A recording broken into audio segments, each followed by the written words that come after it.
네, 안녕하세요. 2025년에는 금보다는 구리를 사면 더 좋은 이유에 관해서 한번 읽어보겠습니다. 1번.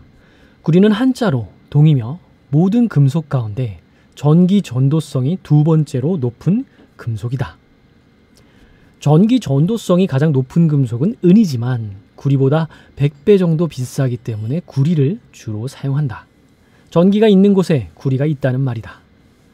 구리는 전 세계에 골고루 분포하지만 쉽게 채굴할 수 있는 광산이 칠레에 많아서 전 세계의 구리의 3분의 1 정도가 칠레에서 생산이 된다.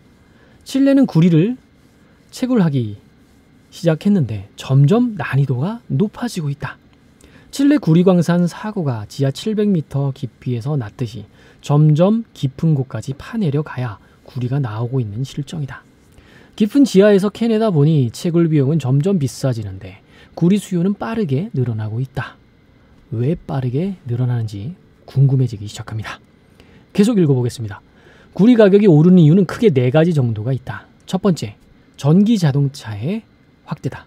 전기 자동차는 내연 자동차보다 5배 정도 구리를 많이 사용하고 있다. 전기 자동차 판매가 늘어나면서 구리로 만든 전선 수요가 빠르게 늘어나고 있다. 2차 전지의 음극을 구성하는 동박의 동도, 구리의 한자 동이듯이 전기 자동차의 배터리에도 구리가 들어가고 있다. 두 번째는 데이터 센터이다. 데이터 센터를 건설하는 데는 보통 1메가와트당 27톤의 구리가 들어간다. 데이터 센터의 전원 케이블뿐만 아니라 냉각을 위한 열 교환기, 배전 스트립, 전기 커넥터 등 데이터 센터는 구리 먹는 하마이다. MS의 시카고 데이터 센터에는 2177톤의 구리가 들어갔다. 엄청난 규모네요. 계속 읽어보겠습니다. AI는 데이터 센터의 수요를 빠르게 늘리고 있다. S&P 주최로 미국 휴스턴에서 열리는 에너지 컨퍼런스의 화두는 AI 발전 및 그에 따른 전력 수요였다.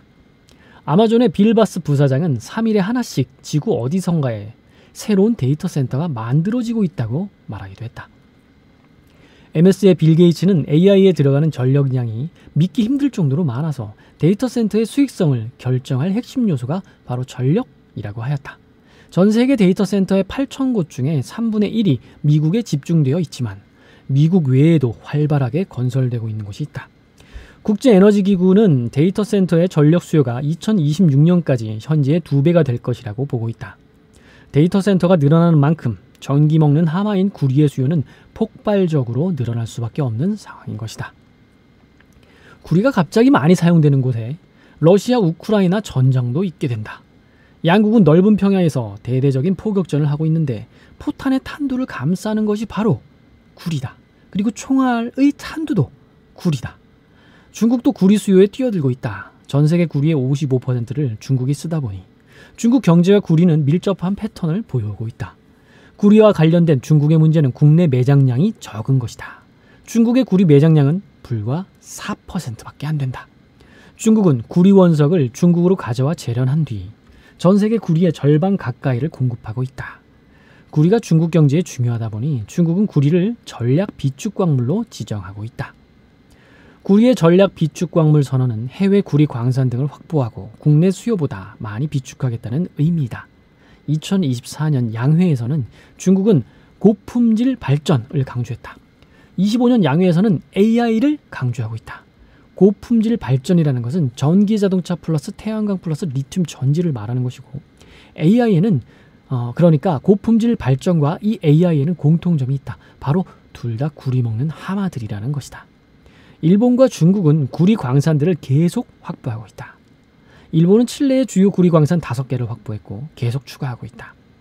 일본 미쓰비시 상사는 세계 최대급 매장량의 켈라르 광산에 22억 달러를 투자해서 40% 지분을 확보하기도 하였다. 2023년부터는 칠레 국영 기업 코델라코와 신규 광산 개발을 공동으로 진행하고 있다. 광산 개발은 성공하면 대박이지만 실패하면 건지는 게 없는 게 하이리스크 하이리턴인 산업이다. JOGM이 일본 석유 천연가스 광물 자원기구다. 이 조지맥은 광산 개발 실패에 대한 손실을 보상하고 금융 지원을 해주는 식으로 참여하고 있다. 일본 스미토모는 칠레의 큐브라다 벨랑카의 지분을 정부 지원금을 활용해서 늘리고 있다. 중국은 티베트의 구리 광산을 열심히 개발하고 있다. 티베트에는 매장량이 많고 채굴이 용이한 우량한 구리 광산들이 많이 있고 중국의 최대 구리 광산도 바로 티베트의 울릉 광산이다. 중국의 쯔진 마이닝은 티베트 울릉 광산에 3조 2천억 원, 즉 175억 원 위안의 투자해서 하루에 35만 톤의 구리 광산을 채굴할 계획을 가지고 있다. 2030년에는 2150만 톤의 구리가 부족할 것으로 분석 기관들은 보고 있다. 구리 가격이 장기적으로 우상향한다는 가정하에 시장을 전망해야 할 듯한 상황이다. 구리 가격은 4월 9일 바닥을 찍고 천천히 올라가기 시작했다. 4월 9일 8,539원입니다. 그리고 현재는 9,795원입니다. 3년으로 추세를 봐도 우상향이 뚜렷하다. 구리 선물 가격은 4.85달러이다. LME, 즉 런던 금 거래소의 자료를 보면 2024년 8월부터 구리의 재고가 점점 줄어들고 있다. 네, 구리에 투자해야 될 시기가 아닌가 갑자기 드네요. 전쟁도 아직 뭐 끝나지도 않았고 AI로 인해서 데이터 센터도 더 많아져야지 되고 전기차도 앞으로 확대될 거고 구리가 나중에 금보다 비싸지는 거 아닌가 하는 생각이 갑자기 드네요. 51번입니다. 수요는 늘어나는데 콩고 민주공화국, 칠레 등에서는 공급이 적게 나오기 시작을 했기 때문이다. 콩고 민주공화국 카모이 카룰라 광산은 지진 여파로 갱도가 침수되어 연 27만 5천 톤의 공급에 차질이 생겼다. 현재 구리 재고의 40%가 캔슬드 위런트 물량인 것도 감안할 필요가 있다. 캔슬드 위런트가 뭔지 한번 읽어보겠습니다. 캔슬드 위런트 물량은 출고 대기 상태를 말하는 것으로 순수한 재고가 아니다. 칠레 광산들이 중국 재련소에 마이너스 정제 수수료를 받기 시작하는 것도 유의할 필요가 있다. 마이너스 정제 수수료요? 이런 건 참 처음 들어봅니다. 계속 읽어보겠습니다. 정제 수수료는 광산이 채굴한 원광석을 재련소에서 순도 99% 이상의 구리로 만드는데 지불하는 처리 비용이다. 정제 처리비와 정년비 등을 합쳐서 정제 수수료로 부르고 있다. 정제 수수료가 마이너스라는 것은 광산 측에 정제 비용을 받는 게 아니라 웃돈을 지불하면서까지 원광석을 확보한다는 말이다. 공급이 부족하다고 추정할 수 있는 지표가 되겠다. 변수는 실수요다. 미국의 관세 장벽 등으로 무역이 크게 줄어들면서 수요 측에 문제가 생길 수도 있다. 즉 쓰고 싶어도 못 쓴다는 거 아닐까 합니다. 한 줄 코멘트입니다. 구리는 사용 범위가 확대되고 중국이 경제 성장 방향을 전광리와 AI로 잡으면서 구리 수요는 빠르게 늘어나고 있다. 반면에 구리 공급에는 여러 가지 차질이 발생되고 있다. 변수는 미국의 관세 부과이다. 올림픽에는 금, 은이 좋지만 투자에는 동, 즉 구리도 괜찮을 수 있을 것 같다. 다만 금과 은은 보험의 성격이 추가로 있어서 포트폴리오에 넣어두면 마음이 편해진다는 것이다.